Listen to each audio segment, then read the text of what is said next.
le doge de Gênes a été à Venise, a été à Versailles. Il a été reçu par Louis XIV à Versailles.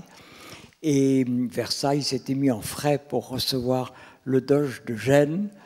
Et on a dit au doge de Gênes, qu'est-ce qui vous étonne le plus à Versailles?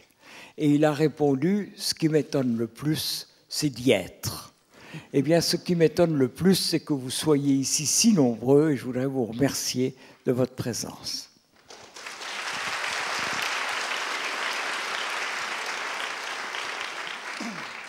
C'est votre 31e livre, je crois, c'est ça? Qu'ai-je donc fait? Un livre écrit en 3 parties. Une première partie dans laquelle vous rappelez votre parcours d'écrivain, vos désirs, vos attentes vis-à-vis de la littérature. Une seconde partie avec beaucoup de souvenirs de famille et des confessions. Et puis une troisième partie avec des questions sur Dieu, sur l'espace, sur le temps. On va revenir sur tout ça pendant cette heure ensemble. Il y a finalement tous les ingrédients d'un livre de Jean d'Ormesson. Donc qu'ai-je donc fait, non? Vous savez, on me fait quelquefois 2 reproches. Le premier, et les 2 sont fondés. Le premier, on me reproche d'avoir écrit plusieurs fois un livre que je présentais comme mon dernier livre. Vrai. Et c'est vrai qu'à 40 ans, j'avais écrit un livre qui s'appelait « Au revoir et merci » et qui était en fait un adieu à la littérature. Et puis il se trouve que j'ai réécrit encore un autre livre. Et il y a quelques années, j'étais plus vieux qu'aujourd'hui, peut-être, un peu découragé, peut-être en moins bonne forme. J'avais écrit « C'était bien », qui était aussi une sorte de livre testament. Ce livre aussi n'est pas un livre testament, c'est peut-être un livre confession, et c'est peut-être aussi une réponse à des questions qu'on m'a souvent posées, et on me dit quelquefois que j'écris toujours le même livre. C'est vrai que j'ai trouvé dans Mauriac un passage où il dit « c'est une malédiction. Chaque fois que je me mets à écrire, ça donne du Mauriac. » Eh bien, c'est de la même façon, je crois que je ne peux écrire que ce que j'écris. Et ce livre-ci est peut-être un peu différent des autres. Peut-être je m'y livre un peu plus, et puis j'aborde un certain nombre de questions. En effet, une première partie qui est consacrée au livre, une deuxième partie qui est consacrée peut-être à ma famille, aux différents milieux que j'ai rencontrés, et une troisième partie qui répond à un problème qui m'a toujours beaucoup occupé, et pas seulement parce que maintenant je suis vieux, c'est le problème de Dieu. Je reçois beaucoup de lettres, et il y a une dame qui m'a écrit, ça m'a beaucoup frappé, qui m'a dit « On ne parle pas de Dieu, on parle à Dieu. » Et beaucoup de mes lecteurs m'ont dit « Vous parlez beaucoup de Dieu, il faudrait quand même nous dire si vous y croyez ou si vous n'y croyez pas. » Et ce livre est peut-être une réponse à cette question. On y reviendra. C'est un livre peut-être plus que les autres que vous aviez besoin d'écrire? J'avais absolument besoin d'écrire ce livre, sûrement. Vous savez, je suis un peu... Pardon, je parle à la première personne, je n'oublie pas que ma mère m'avait laissé comme règle absolue « Ne te fais pas remarquer et ne parle pas de toi ». Qu'est-ce que je fais d'autre? Mais j'ai eu peu besoin de la psychanalyse. Il se trouve que j'en ai peu besoin. J'aime beaucoup la formule de Woody Allen. Woody Allen est un de mes inspirateurs. Et Woody Allen disait à un moment donné « J'ai quitté mon psychanalyste quand j'ai compris qu'il était guéri. » Alors, c'est un peu les relations que j'ai avec la psychanalyse. Et voyez-vous, là, j'ai vraiment été pratiquement obligé de m'étendre sur une sorte de divan de psychanalyste et de dire des choses que je devais dire, ou peut-être simplement d'entrer dans un confessionnal et de dire des choses. C'est un inventaire de votre vie, mais j'allais dire de la vie en général. Vous lui dites d'ailleurs merci à la vie dans ce livre. Est-ce que vous n'avez pas honte d'avoir été si heureux? C'est un peu ce qui ressort. Je voudrais présenter mes remerciements et ma gratitude aux hommes politiques de premier plan qui sont ici et qui m'ont accueilli. Mais je voudrais peut-être vous dire que ce qui me frappe chez les hommes politiques, c'est qu'ils se présentent toujours comme non privilégiés. Par exemple, je me rappelle un homme politique qui s'était présenté aux élections comme fils de cheminot. Et son père était président de la compagnie des wagons-lits. Alors moi, je me suis toujours présenté comme privilégié. Ouais. Je me suis présenté comme privilégié et peut-être, je me suis dit quelquefois que j'étais trop heureux. Vous savez qu'une des caractéristiques de la littérature, de l'art aujourd'hui, et on peut comprendre pourquoi, après la Shoah, après la bombe atomique, après les crises économiques, la littérature est sombre, le théâtre est sombre, le cinéma est sombre. Et beaucoup de critiques m'ont reproché d'être trop heureux. Et beaucoup m'ont dit,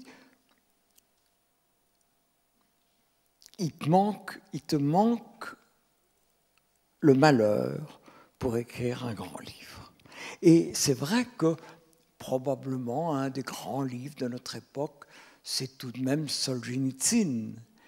Et c'est vrai que je n'ai pas eu, grâce à Dieu, les malheurs de Solzhenitsyn. Je voudrais aussi dire qu'il y avait une tradition littéraire française du bonheur. La Fontaine est un écrivain du plaisir et du bonheur. Giraudoux est un écrivain du plaisir et du bonheur. Mais c'est vrai que cette lignée est presque éteinte aujourd'hui. Si j'occupe une place modeste dans la littérature française, c'est parce que j'occupe un créneau qui a été entièrement abandonné, qui est ce créneau du plaisir du bonheur. Et du bonheur. Alors, il faut apporter des modifications. Si je suis un écrivain du bonheur, je sais quand même que le monde est triste, que le monde est peut-être sinistre, mais je pense qu'il faut aussi le réenchanter. J'ai peut-être essayé de réenchanter un peu un monde où il n'y avait plus d'espérance. Mais on vous découvre quand même très mélancolique dans ce livre, peut-être plus que vous ne l'avez jamais été. Oui, sûrement. Ouais. Justement, pour mettre en cause cette idée reçue que vous êtes un écrivain du bonheur. Il y a une formule de la littérature que j'aime beaucoup, c'est que la littérature, c'est du chagrin dominé par l'orthographe ou par la grammaire. Ouais. Et c'est vrai que j'ai essayé de donner un peu de bonheur aux gens.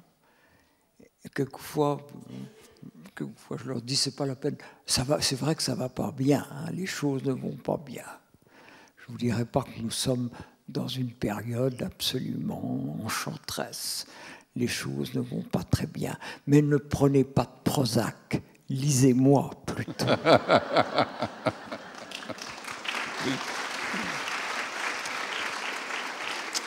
Alors, il y a une autre idée reçue qui s'écroule dans ce livre. Vous n'êtes pas un grand écrivain. C'est pas moi qui le dis, c'est vous qui l'écrivez. Et c'est peut-être un peu aussi pour ça, peut-être que vous êtes mélancolique dans ce livre. C'est que vous dites que vous n'avez pas écrit le livre. Mais c'est quoi le livre?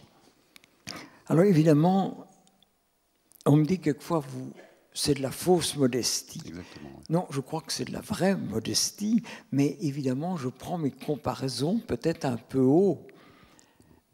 J'ai beaucoup aimé les livres. J'ai beaucoup aimé la réponse on demandait à Gaston Gallimard, le fondateur de la dynastie Gallimard, on lui disait « Qu'est-ce que vous avez aimé dans la vie ?»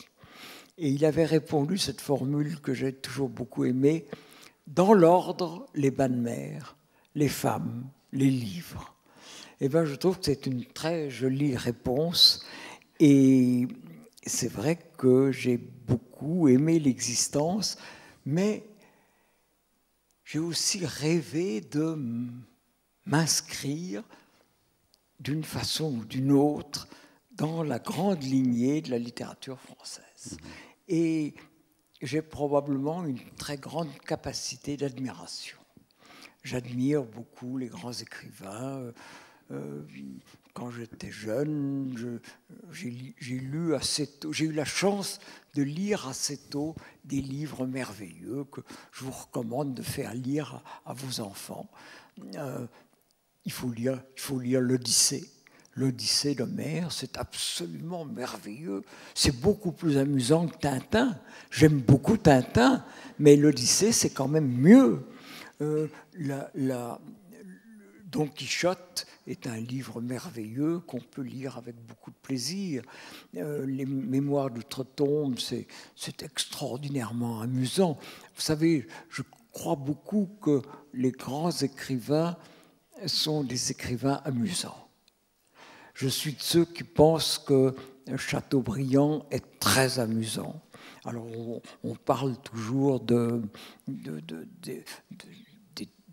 les martyrs, c'est peut-être pas rigolo, et peut-être que Génie du christianisme, c'est pas l'atmosphère cotillon, mais tout de même, Chateaubriand peut être très amusant.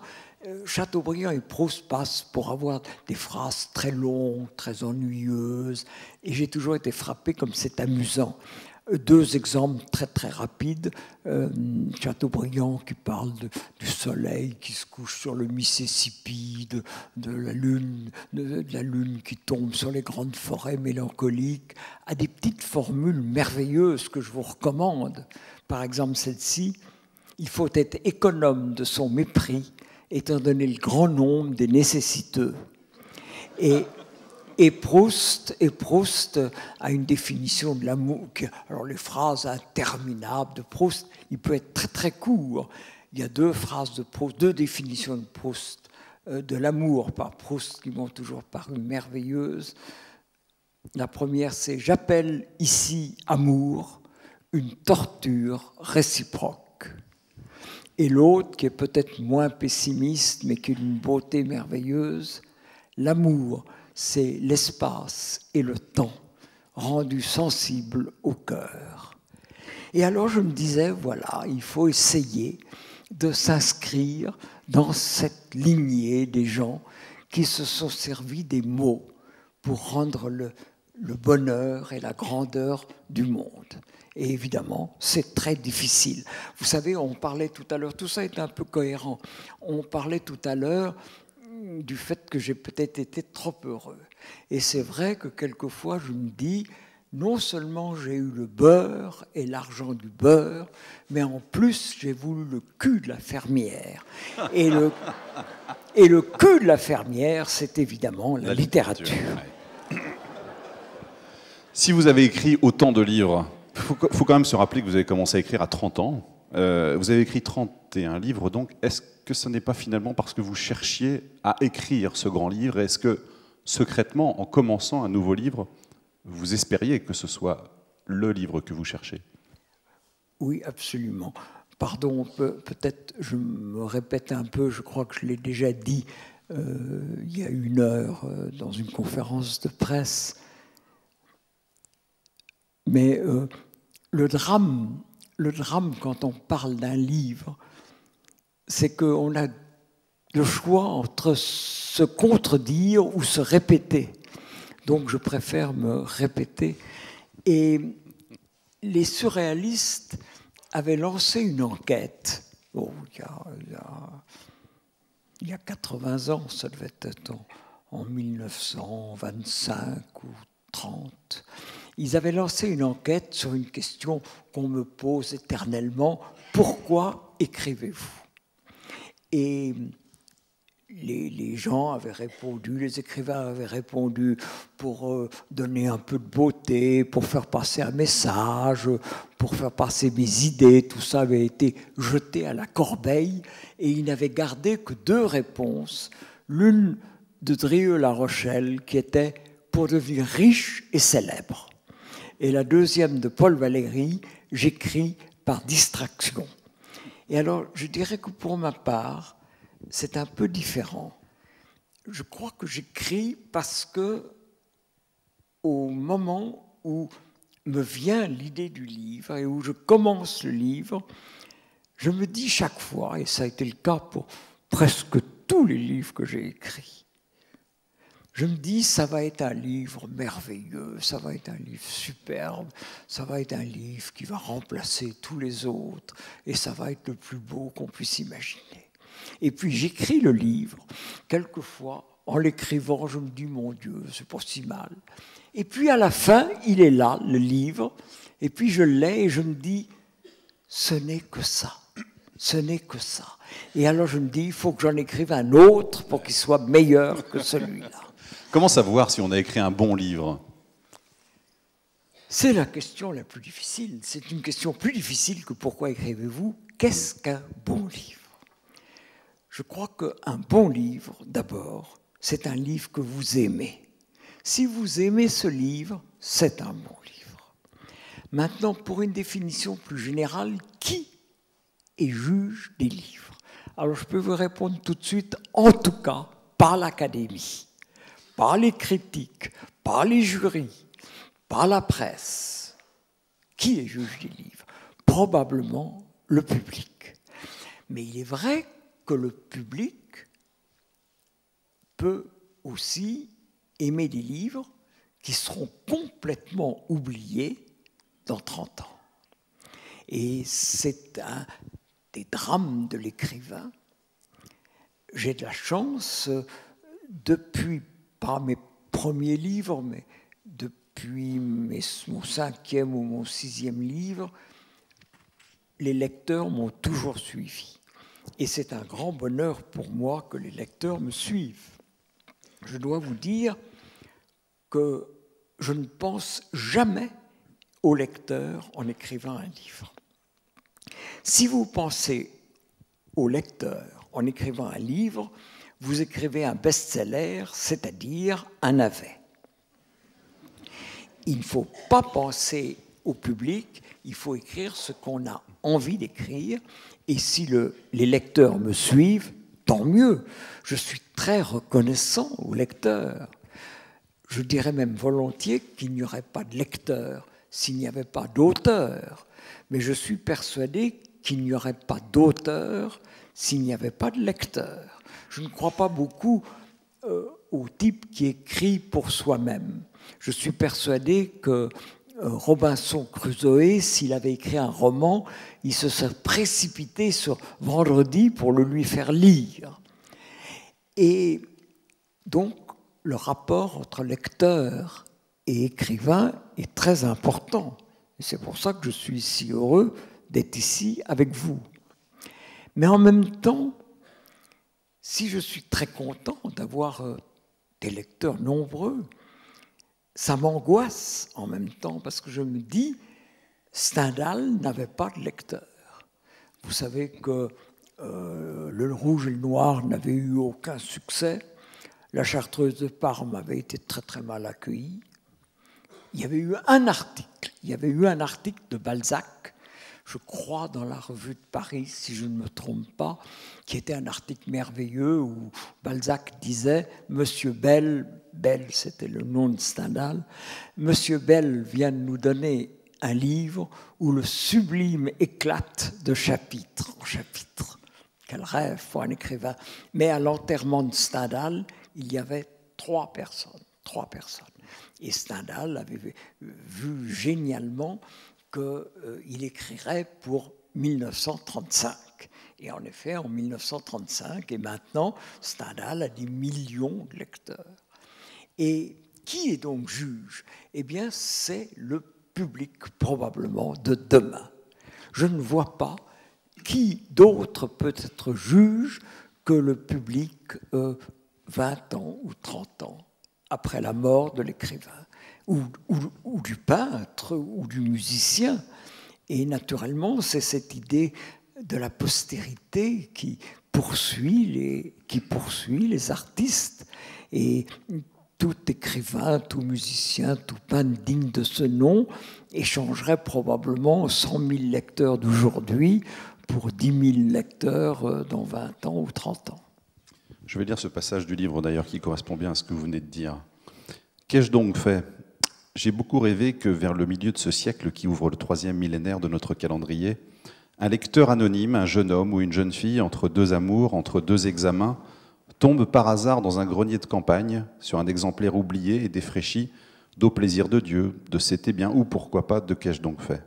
Qu'il l'ouvre avec méfiance, qu'un vague sourire vienne sur ses lèvres, qu'il s'installe sur une marche et qu'il se mette à lire quelques lignes, et qu'une pensée amicale l'unisse, le temps d'un éclair avant le travail ou le plaisir, à ce raseur inconnu dont une arrière-grand-mère, un soir, lui aura jeté le nom avec désinvolture. Oui, bien sûr, c'est vrai. C'est vous le raseur, hein, en l'occurrence. C'est vrai, je n'ai pas du tout l'angoisse de la page blanche. Ouais. Pas du tout, je n'ai pas l'angoisse de la page blanche, mais j'ai l'angoisse de la page écrite. Ouais. J'ai l'angoisse de la page écrite et je me dis, est-ce que ça vaut quelque chose ? Ce livre, je peux dire que ce livre auquel j'ai travaillé pendant 3 ans, à raison de 8 heures par jour, je pense que chaque page a dû être réécrite 10 ou 15 fois. D'ailleurs, j'ai le manuscrit de ce livre, et le manuscrit est comme ça, parce que le manuscrit, c'est 10 fois le livre, chaque page a été réécrite et réécrite. Et j'ai raconté 20 fois que j'ai une fille qui maintenant est grande, mais qui était toute petite fille, et quand elle avait 6 ans, on lui demandait « Qu'est-ce que fait ton papa ?» Et elle avait répondu cette réponse qui m'avait toujours paru géniale, comme tous les enfants, naturellement. Elle disait, s'il écrit très vite avec un stylo, c'est qu'il écrit un article. Et c'est là que le génie de l'enfant. S'il ne fait rien avec un crayon, c'est qu'il écrit un roman. Et c'est ça qui est merveilleux, c'est qu'on ne fait rien. N'est-ce pas ? On est à sa table et on attend. On attend et on essaye de faire quelque chose qui vaille quelque chose. Et c'est très très difficile. Vous savez, écrire est sûrement un bonheur et écrire est sûrement une grande souffrance, sûrement. Il y a cette phrase magnifique de Valéry que vous citez. Un écrivain véritable ne trouve pas ses mots, alors il les cherche et il trouve mieux. Oui, c'est de Valéry, c'est magnifique. Ouais. Si vous n'êtes pas un grand écrivain, est-ce que vous êtes au moins un bon écrivain ? Vous ne vous classez quand même pas parmi les plus mauvais d'aujourd'hui ? Oui, le rêve, c'est d'être ce qu'on appelait un grand écrivain. Alors, qu'est-ce que c'est qu'un grand... Est-ce que ça existe encore, un grand écrivain ? C'est pas sûr. Il est très possible que le grand écrivain soit lié à une époque. Et le grand écrivain va peut-être de Homère, ou d'Échille, d'Euripide, jusqu'à Proust, Gide, Hemingway, Thomas Mann. Ouais. Peut-être que notre époque est une époque qui va trop vite pour qu'il y ait encore ce qu'on appelait le grand écrivain. C'est possible, on ne sait pas, c'est possible que maintenant, il y ait de bons écrivains, mais qu'il n'y ait plus ce mythe du grand écrivain qui était peut-être lié essentiellement à l'âge classique des latins, des Grecs, de Louis XIV et jusqu'au XIXe siècle. Il n'est pas impossible que la télévision, notamment, ait détruit ce mythe du grand écrivain. Ça aille trop vite, que les choses... C'est très difficile à dire. On saura dans 50 ans s'il y a eu de grands écrivains. Quelquefois, je me dis que quelquefois, je me dis que je n'ai connu personne. Je n'ai pas connu Proust, parce qu'il était mort quand je suis né. Je n'ai pas connu Gide, que j'aurais pu connaître. J'ai connu Paul Valéry très bien, j'ai connu Morand très bien, j'ai connu Aragon très bien, j'ai connu évidemment de grands écrivains. Et peut-être que le dernier des grands écrivains que j'ai connu, c'était Aragon. Je crois qu'Aragon est un grand écrivain. Je pense qu'Aragon est d'ailleurs comme Picasso. C'est-à-dire que longtemps, Aragon, comme Picasso, apparu comme un révolutionnaire de génie qui transformait la littérature. Comme Picasso apparaissait comme le génie qui lançait une peinture nouvelle. Et il y a une exposition très intéressante à Paris en ce moment qui s'appelle Picasso et ses maîtres. Et cette exposition introduit l'idée qui m'avait déjà effleuré, que Picasso est moins le fondateur d'une nouvelle peinture que le dernier peintre classique qui naturellement transforme la peinture classique, mais qui en est l'héritier. Et bien de la même façon, Aragon, qui était communiste, surréaliste, qui a bouleversé la littérature presque autant que Rimbaud ou Lautréamont, est peut-être le dernier des écrivains classiques. Vous voyez, je crois que la continuité l'emporte d'une certaine façon sur la Révolution. Alors, est-ce qu'il y a encore de grands écrivains? Évidemment, j'étais très attaché à un écrivain qui était Marguerite Yourcenar. S'il y a une chose qui m'irrite, c'est quand on dit « vous avez contribué à l'élection de Yourcenar à l'Académie française ». Non, je n'ai pas contribué à l'élection de Marguerite Yourcenar à l'Académie française. J'ai imposé Marguerite Yourcenar à l'Académie qui n'en voulait pas. La première femme qui est entrée à l'Académie française, il faut le rappeler. Alors, je pourrais en parler pendant des heures. Ouais. Alors, est-ce que Marguerite Yourcenar est un grand écrivain? Oui, bien sûr, c'est un très très bel écrivain, c'est magnifique. Les Mémoires d'Adrien, c'est magnifique. L'œuvre au noir, c'est magnifique. Si vous n'avez pas lu les Nouvelles Orientales, précipitez-vous chez le libraire et achetez les Nouvelles Orientales, qui est absolument sublime. Il y a l'histoire, on a le temps? On a quelques minutes? Oui. Il y a l'histoire de Wang Fo. Wang Fo est un peintre chinois de génie. Malheureusement, il vit à l'époque où l'empereur peint lui-même. Et l'empereur est jaloux du génie et il condamne Wang Fo à la prison. Et il va l'exécuter parce qu'il est jaloux. Et Wang Fo, dans sa prison, qui est un cul-de-bas de fausse abominable, peint un dernier tableau admirable. Et sur ce tableau, il y a une mer magnifique et un bateau sublime, qui est tout ce qu'on peut imaginer de plus beau. Et l'empereur vient dans la prison et il est dévoré de fureur à l'idée de la beauté de ce tableau qui représente la mer et un bateau. Et il dit à Wang Fo, tu vis tes dernières heures, demain matin tu seras exécuté. Et il part, et dans la nuit, Wang Fo se jette dans la mer qu'il a peinte, nage jusqu'au bateau et s'enfuit sur le bateau qu'il avait peint dans sa prison. C'est une merveilleuse histoire comme ça. Et Marguerite Yourcenar, on pourrait dire aussi, voilà un grand écrivain. Alors, je ne sais pas si c'est exactement le mythe du grand écrivain ou si le mythe du grand écrivain meurt avec Aragon. C'est possible. C'est possible qu'après, il n'y ait plus de grand écrivain. Même pas moi, peut-être.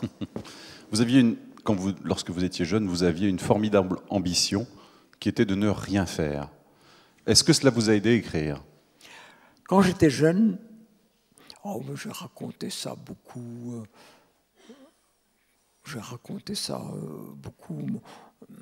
J'avais un frère qui était je travaillais très bien et j'avais un frère qui était un cancre.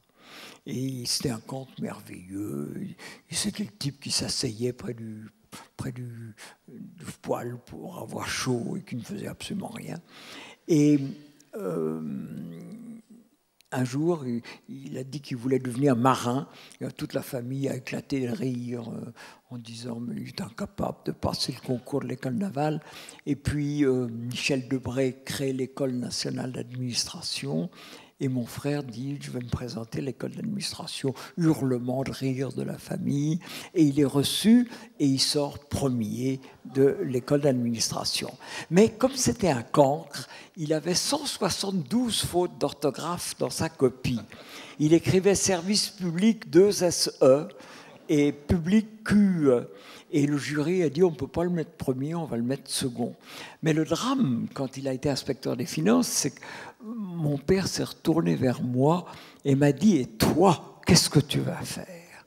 Et alors, pour mon père, c'était, vous savez, comme Ford en Amérique. Vous savez que Ford avait des voitures qui étaient toutes noires. Et la publicité de Ford était « Vous pouvez acheter une voiture de n'importe quelle couleur à condition qu'elle soit noire. » Et mon père nous disait « Tu peux faire ce que tu veux dans la vie, mais ce que tu veux, ça voulait dire uniquement le service de l'État, naturellement. » Et moi, j'avais envie de rien faire. En réalité, je ne voulais rien faire. Et je me suis précipité dans quelque chose qui s'appelait l'hypocagne et la cagne, je ne savais même pas ce que c'était, en me disant j'avais compris très vite que si je ne voulais rien faire, il fallait faire des études. Et je me suis dit, ça doit être bien, on doit faire des études pendant longtemps. Et mon père avait compris ça, parce qu'il m'avait dit, tu vas entrer à l'école normale, ce que j'ai fait, tu vas faire l'agrégation, ce que j'ai fait. Ensuite, tu vas découvrir que tu veux devenir médecin, alors 7 ans d'études. Et puis à la fin des 7 ans d'études, tu découvriras que tu as la foi, que tu veux devenir jésuite, 14 ans d'études. Et en effet, j'avais envie de ne rien faire, c'est-à-dire de travailler.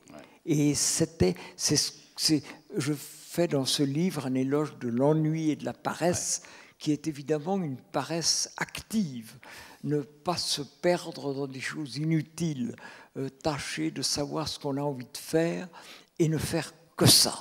Et refuser tout le reste, refuser ce monde qui nous offre tout le temps ce que Pascal appelle des divertissements, et essayer de s'ennuyer pour écrire un chef-d'œuvre, ou pour faire un chef-d'œuvre, ou pour faire une grande chose, ou pour devenir président de la République, ou pour, voilà, cette espèce de modestie très ambitieuse. Vous avez appris, d'ailleurs vous parlez de votre père, ça tombe bien parce que vous en parlez dans le livre, c'est peut-être avec lui que vous avez appris que l'histoire pouvait être tragique.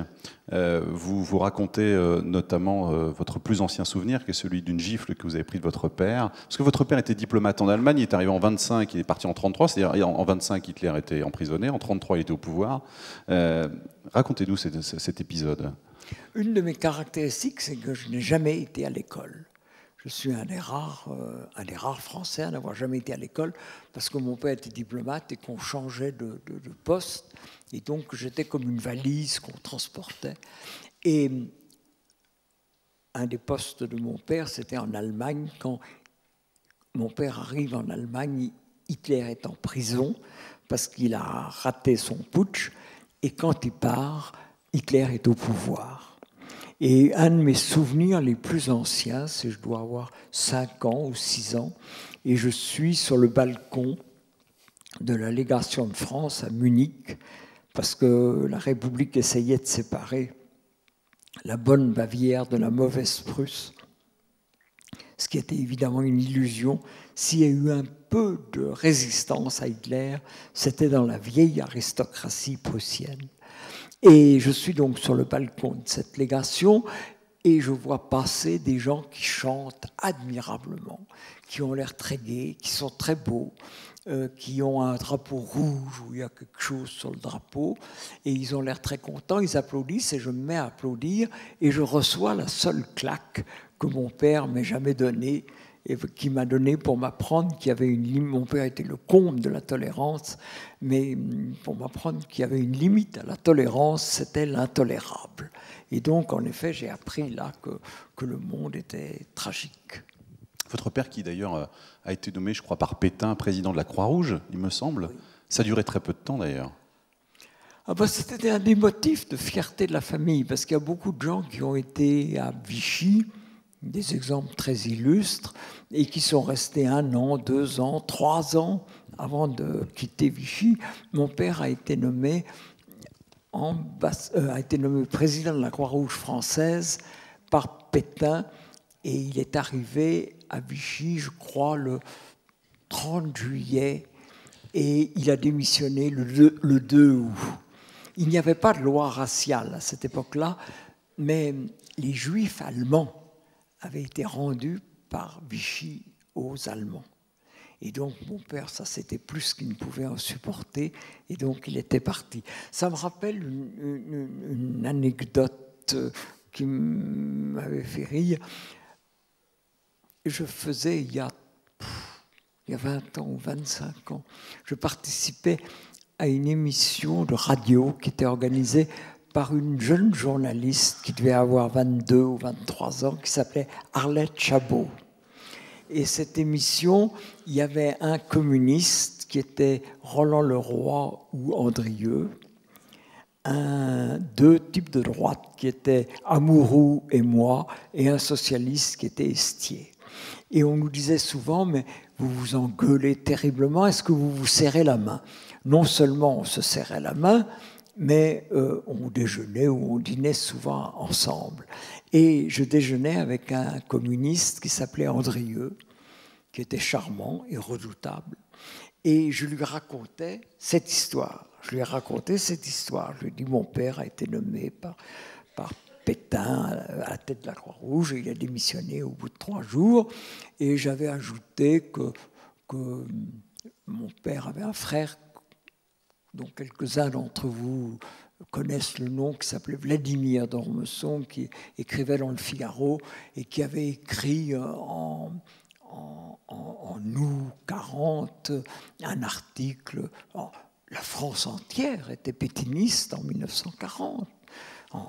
Il y a eu 3 mois où la France entière était pétainiste, et il avait écrit un article qui s'appelait « Le bon laboureur », et le bon laboureur, c'était naturellement Pétain.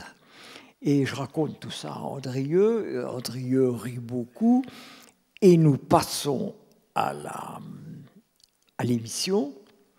Je venais d'être nommé directeur du Figaro, j'étais très jeune dans le métier, et Andrieux, en s'asseyant, dit « J'ai beaucoup hésité à venir m'asseoir à la même table que Jean d'Ormesson, qui appartient à une famille notoirement fasciste. » J'ai été tellement suffoqué que je n'ai pas pu répondre, et quand je suis rentré au Figaro, on m'a dit « Tu as été terrible de faiblesse ». Et j'ai dit à Andrieux après l'émission « Mais tu es devenu fou, pourquoi est-ce que tu as dit ça ?»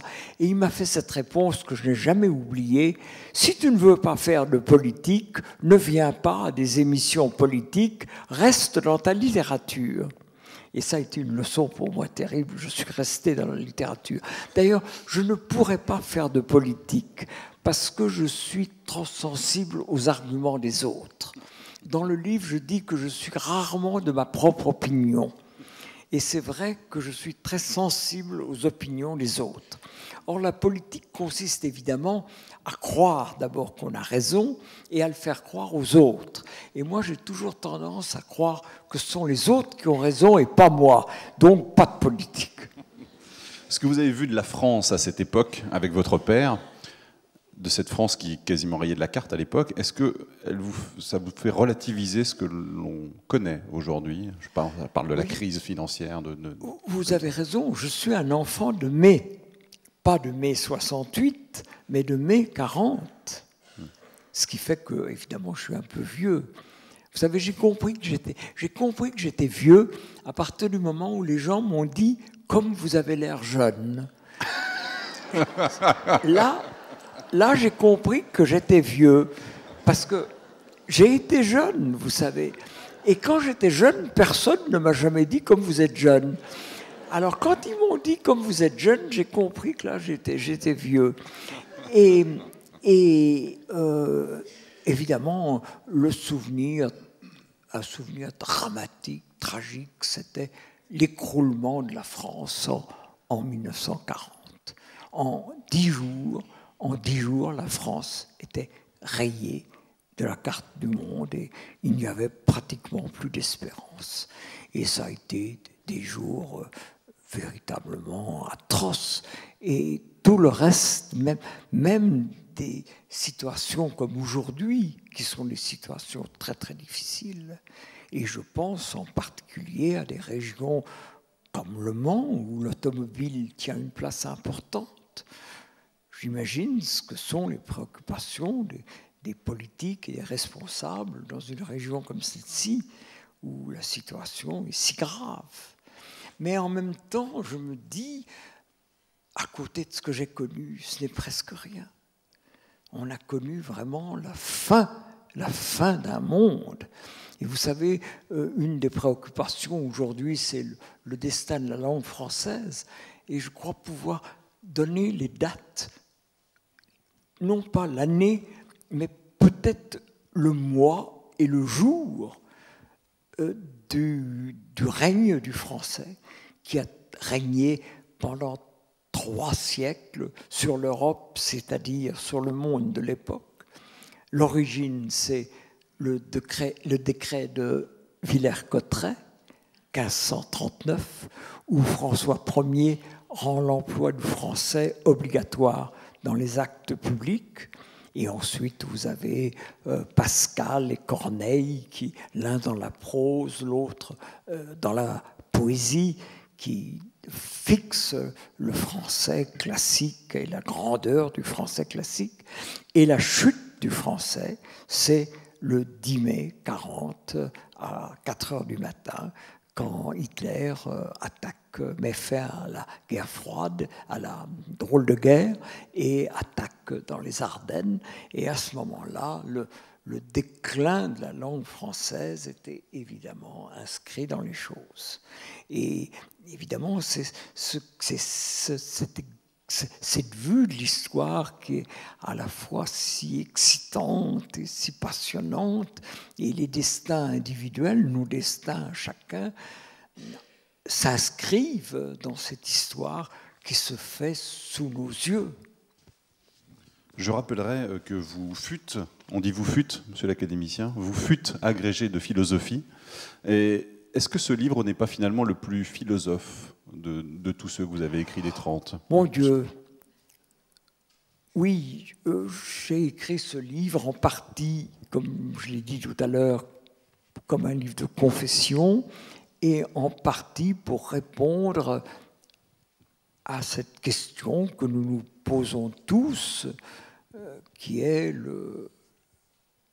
vers quoi allons-nous ? Au fond, qu'est-ce que j'ai essayé de faire ? J'ai essayé de répondre à cette question rendue si célèbre par un tableau. D'où venons-nous ?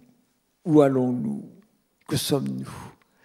Et d'où venons-nous ? Eh bien, d'où venons-nous ? C'est à la fois ma famille, comme toutes les familles du monde, qui sont si amusantes, si intéressantes, les généalogies, les grands-parents, que ce soit des gens qui sont d'ici, que ce soit des immigrés, que ce soit des gens qui viennent d'Afrique ou d'Asie, les destins des gens sont extraordinaires.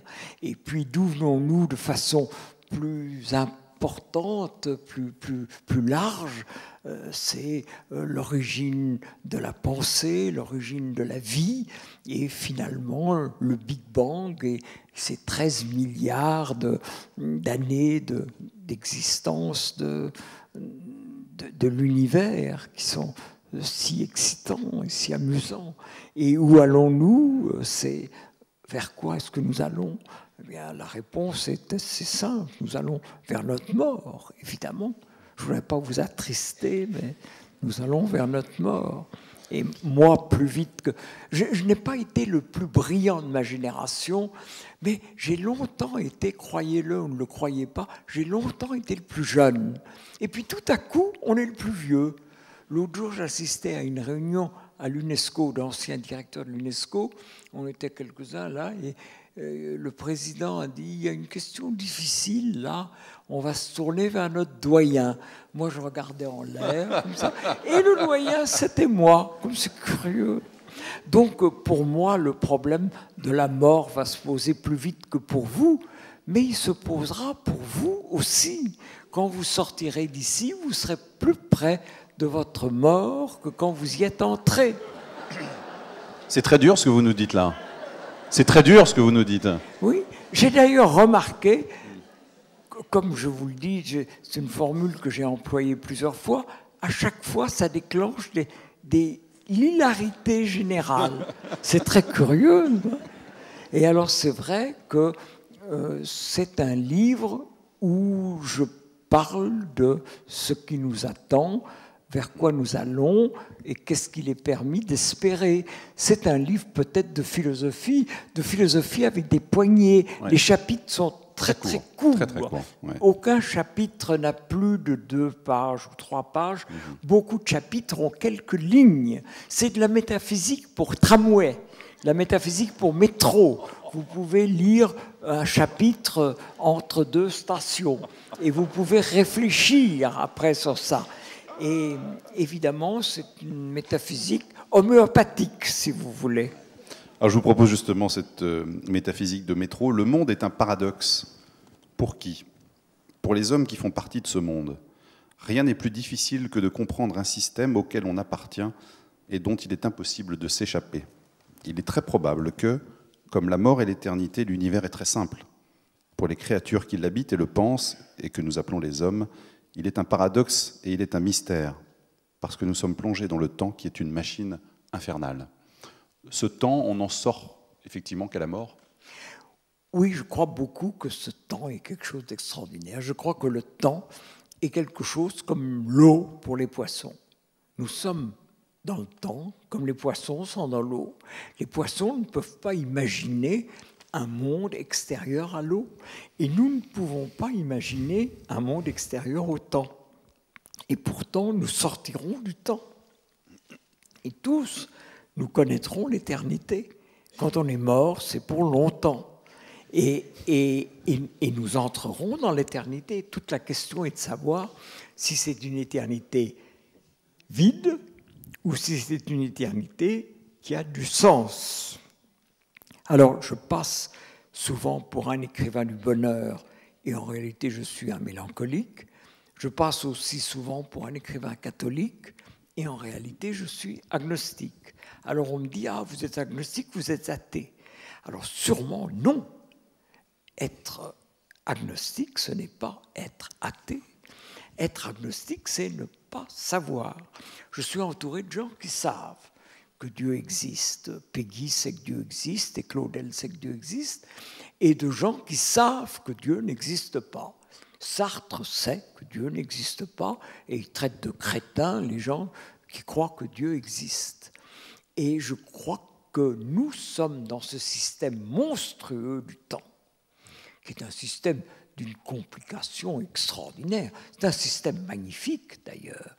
Vous savez, il y a un livre vraiment qui a été un choc pour... Il y a beaucoup de livres qui ont été un choc pour moi. Sûrement Proust a été un choc pour moi. Sûrement Les Mémoires de Treton ont été un choc.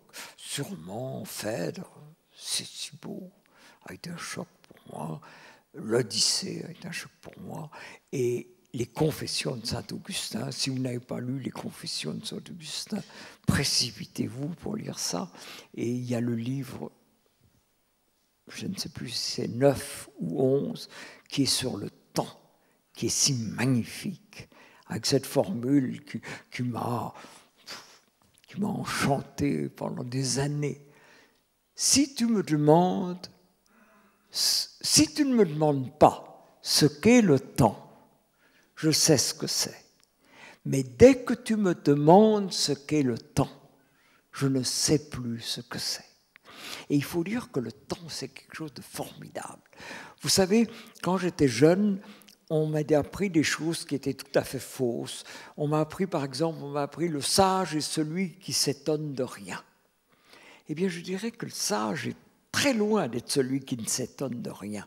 Je dirais que le sage est celui qui s'étonne de tout. Tout m'étonne. Ça m'étonne d'être ici avec vous, ça m'étonne d'exister, ça m'étonne d'avoir fait ce que j'ai fait. Et chacun d'entre vous peut dire la même chose. Et une autre formule qui était stupide, c'était l'éternité, il faut imaginer la terre avec un oiseau qui, tous les 100 ans, effleurerait de son aile la terre. Eh bien, l'éternité, c'est quand la terre serait usée par l'aile de l'oiseau. C'est stupide, n'est-ce pas? C'est stupide parce que d'abord c'est invraisemblable et ensuite l'éternité n'est sûrement pas du temps long. Ce n'est pas du temps long, ni même infiniment long. L'éternité, c'est l'absence de temps. Et nous entrerons tous dans l'absence de temps par la mort. Nous entrons dans le temps par la naissance, nous en sortons par la mort. Et en naissant, nous signons une espèce de pacte avec la mort. Nous ne mourrons que parce que nous avons vécu. Mais parce que nous avons vécu, nous mourrons. Et nous entrons dans autre chose. Alors, nous entrons dans quelque chose qui est très simple, qui est l'éternité. L'éternité, c'est très simple. C'est très simple. Ce qui est compliqué, c'est le temps. Le temps, c'est absolument invraisemblable. Le temps est composé de 3 parties, l'avenir, le passé et le présent. L'avenir, où est-ce qu'il est? Où est-ce qu'il est? Mais nulle part. Il est absolument nulle part. Il est dans votre tête. Il ne peut pas être ailleurs. Et le passé, lui, il n'est pas nulle part. Il a existé. On peut le mettre en doute. Mais il semble quand même que malgré tous les philosophes qui doutent, il semble qu'Alexandre le Grand a existé, que Louis XIV a existé. Où est-ce qu'ils existent? Mais uniquement dans votre tête. Et nous vivons dans quelque chose qui est l'éternel présent.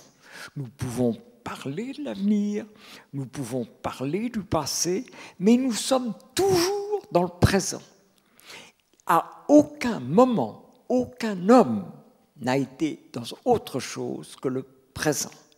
À aucun moment, l'univers entier n'a été dans une autre situation que celle du présent. Mais ce présent, qu'est-ce que c'est? Alors on dit le présent, c'est maintenant. Si je dis maintenant, c'est déjà du passé. Si je vais plus vite et si je dis voilà, ça c'est le présent, c'est déjà du passé.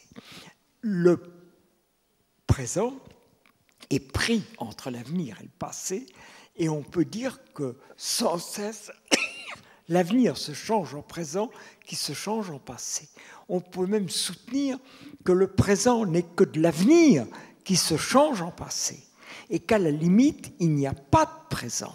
Il n'y a que de l'avenir, sans cesse entré dans le passé. Et donc, on peut dire que nous vivons constamment dans un présent qui n'existe pas. Alors ça, si ce n'est pas de la métaphysique, qu'est-ce que c'est? Et toute notre vie est évidemment métaphysique. Et elle est métaphysique parce que nous sommes dans le temps. Et ce temps est une machine infernale qui fait que nous sommes prisonniers de ce temps. Nous ne pouvons pas penser autre chose que le temps.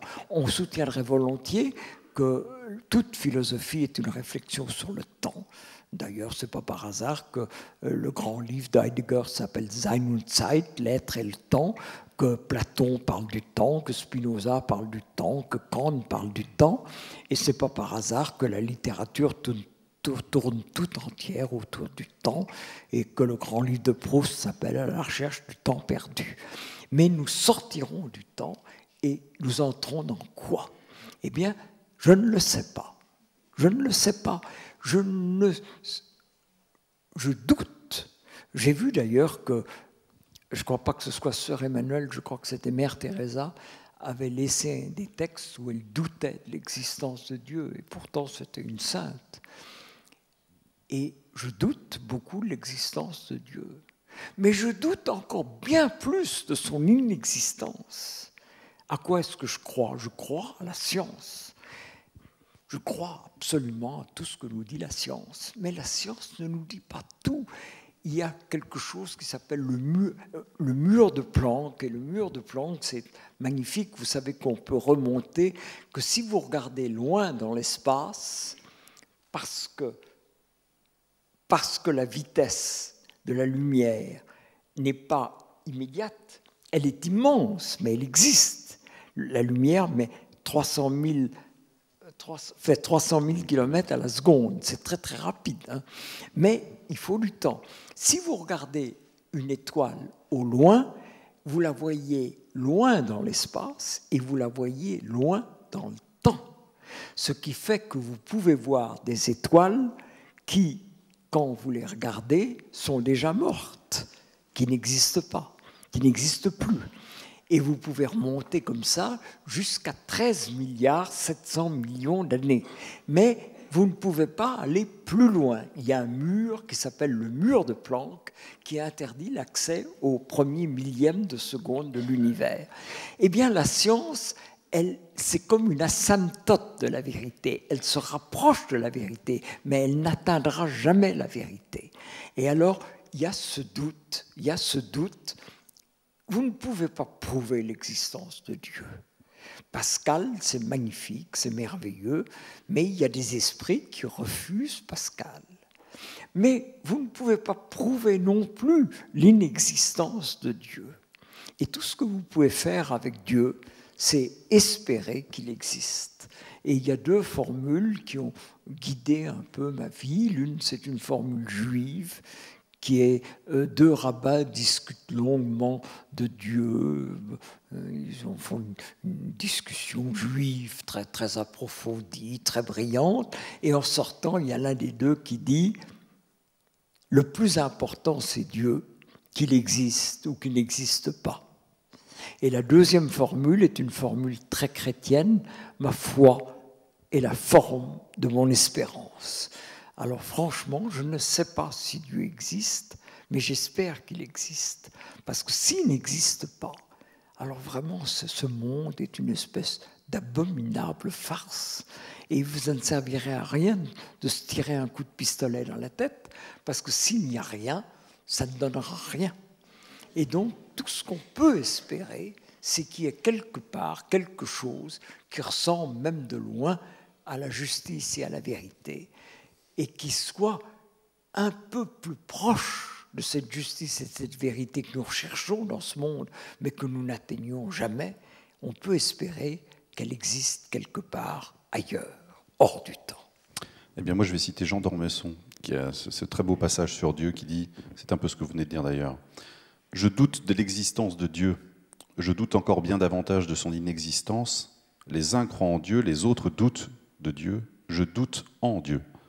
Si vraiment il se trouvait, j'en doute un peu, qu'il n'a jamais existé, je n'aurais fait de mal à personne en pensant qu'en fin de compte, il aurait bien pu exister. Et s'il existe, il me pardonnera, car il est fait pour ça, d'avoir pensé trop souvent, peut-être poussé par le diable, est-ce qu'il existe celui-là, qu'il avait peu de chances d'exister, parce que s'il existait, il aurait pu me le faire savoir avec un peu plus d'évidence.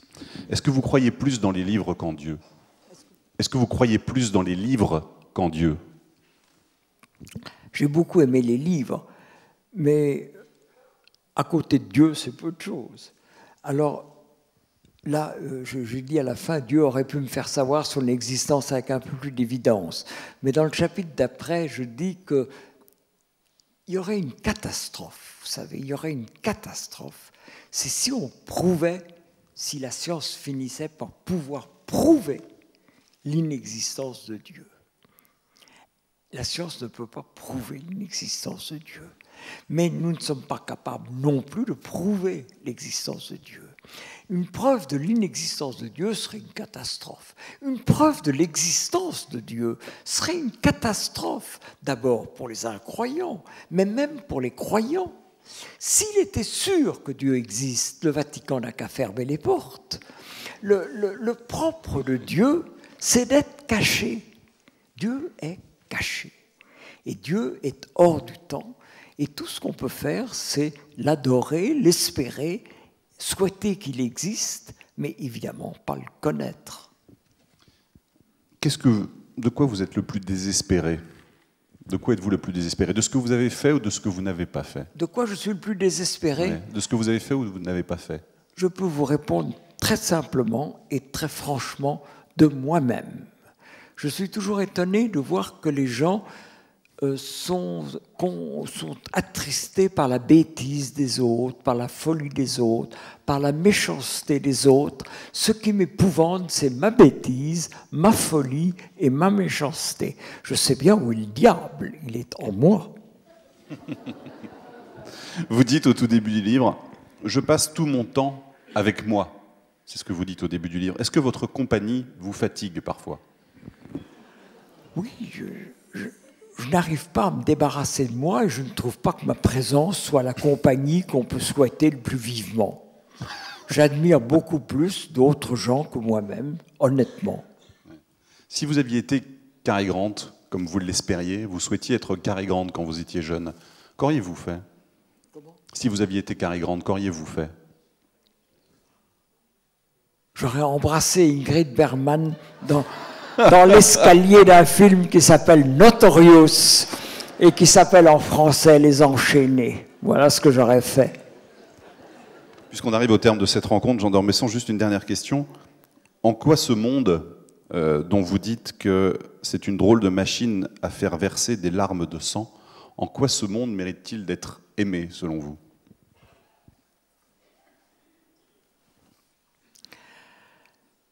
Naturellement, si Dieu existe, le monde n'est rien.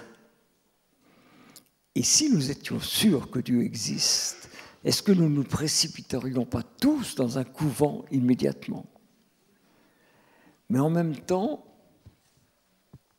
Dieu est caché. Et Dieu, dans son infinie bonté, restant caché, nous a donné ce monde pour que nous y soyons heureux. Et il est très difficile d'être heureux dans ce monde. C'est très difficile. Nous avons tous connu des chagrins, des désespoirs, des malheurs, des tristesses. Mais en même temps, qu'est-ce que nous avons d'autre, au moins dans le temps, que ce monde-ci? Il y a une formule de Malraux que j'ai toujours beaucoup aimée. Une vie ne vaut rien, mais rien ne vaut une vie. Et je dirais que nous sommes dans une vallée de larmes et qu'il faut tâcher d'être aussi heureux que possible dans cette vallée de larmes, en espérant peut-être qu'il y a autre chose que cette vallée de larmes. Je vous laisse finir en lisant ce que sont les dernières lignes du livre, à partir de la Marquise. Vous voulez que je vous lise ça? Tout à fait, merci. C'est vrai, c'est d'une beauté bouleversante. Ah, tout à fait, je vous le confirme. Je vous le confirme. Vous savez qui l'a écrit?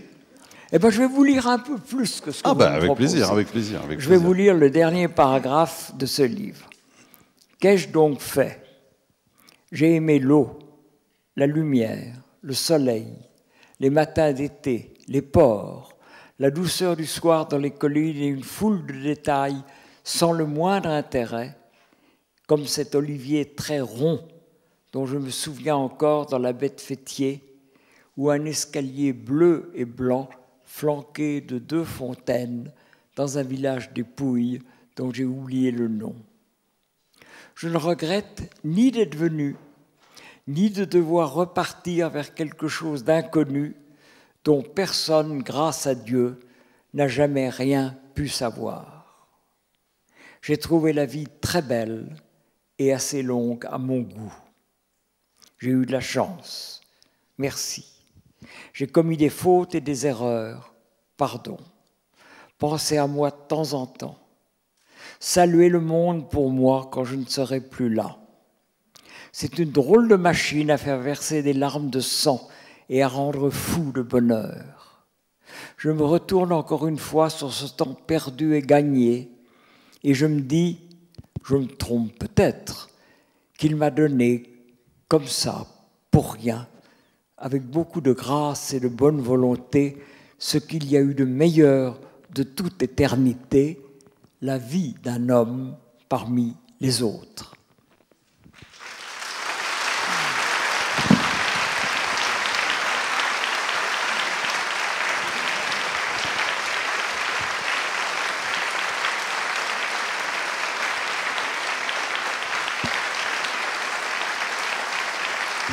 Jean d'Ormesson.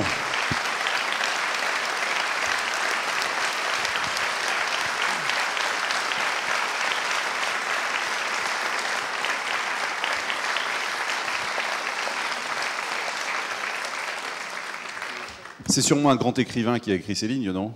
Vous ne pensez pas que c'est un grand écrivain qui a écrit ces lignes? Oh, c'est bien possible. Il y a une formule de Sioran que j'aime beaucoup. J'ai connu toutes les formes de déchéance, y compris le succès. Merci beaucoup. Merci infiniment d'avoir été là ce soir. Merci infiniment.